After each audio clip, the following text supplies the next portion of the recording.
在台湾法人新德合作财团，因过拢是以国民党代表为主。后来财团法人法修法了后，财团的房地产现金总共价值13亿，全部是归新德市政府所管。即马市政府也按算要进一步活化房地产，也打算讲要将这款物件献给民众。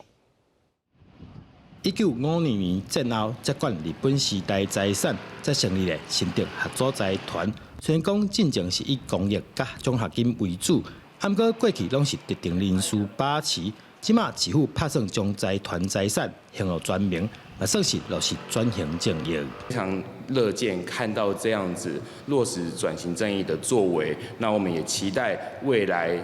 包括这一次议会有提出的这个红屋铁板烧的这一块公有土地跟房产的活化运用，其实我们都很期待未来这些本来就应该属于公有的资产，好好的被活化利用。这一次呢，看到学租财团解散之后，它的所拥有的不动产的部分，未来交由市政府管理，那可以由新竹市民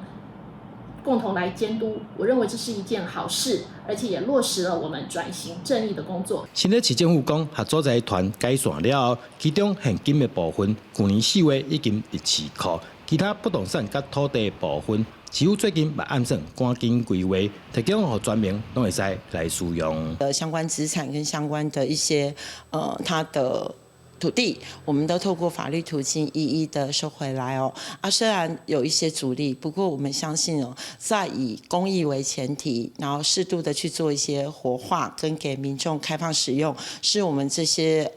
相关法律通过的最主要的意志哦。根据了解，合作财团是接受日本政府甲人民财产，不过长久以来，虽拢是补助特定团体。需要过程真无简单，即马总算还有全民。记者张君和新德报道。